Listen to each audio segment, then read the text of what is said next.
Happy Tuesday. I have a lot of data for your weekly update for the week of March 3rd through the 10th. We had 49 new listings this last week, 16 homes came back on the market, 48 price reductions, and 13 price increases.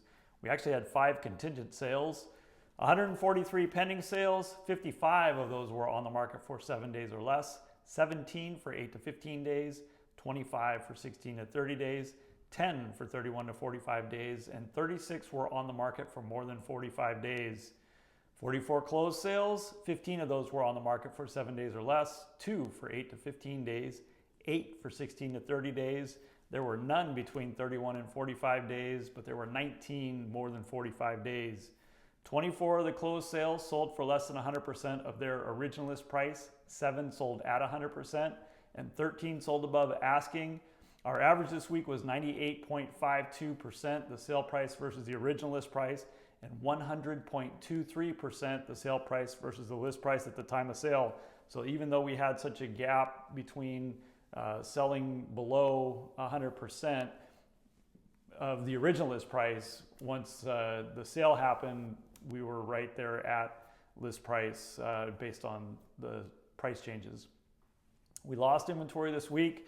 We're at 385, 427, including condos. Part of that had to do with a nice bump in pending sales. There were 15 new listings over $1 million, 9 pending sales, and 7 closed sales. But the most active price range for pending sales was 450 to 550, and for closed sales, it was 500 to 600,000.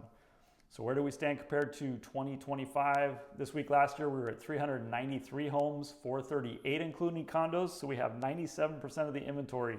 This is the first time we've dropped down below the previous year in quite some time.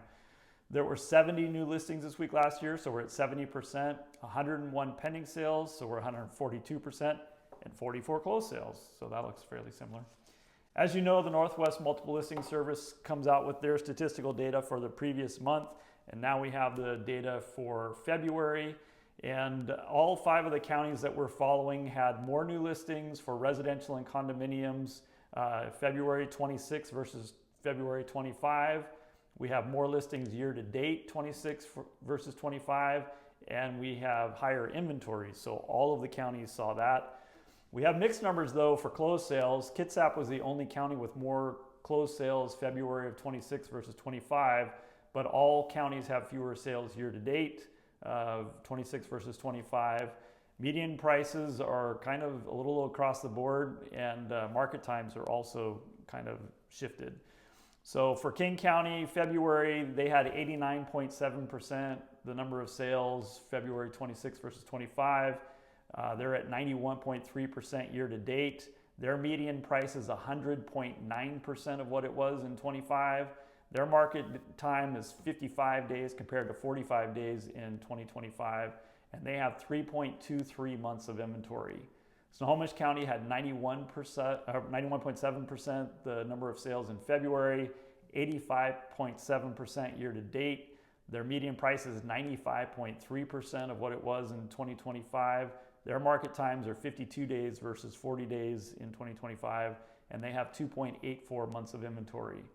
Pierce County had 99.4% the number of sales in February, 98.1% sales year to date. Their median price is 101.5%. Their market times are 66 days versus 52 days last year, and they've got 2.6 months of inventory.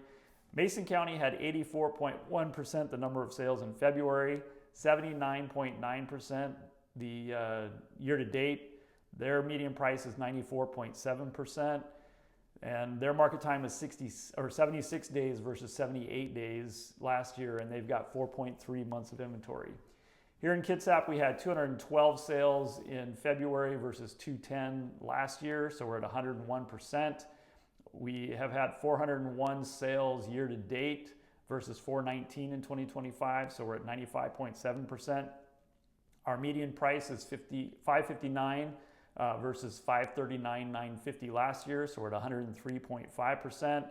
Our market time has gone to 56 days versus 60 days last year, and we have 2.14 months of inventory.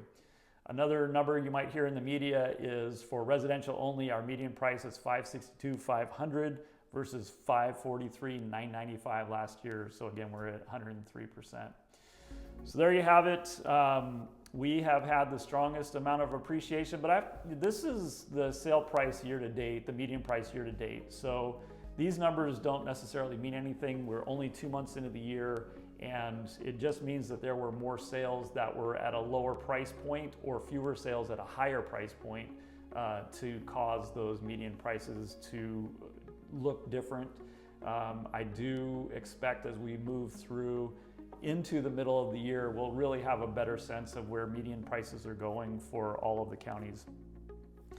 Like I said, a lot of data. As always, if you have questions, please feel free to reach out. That's why we're here. Otherwise, have a great week, and we'll see you soon.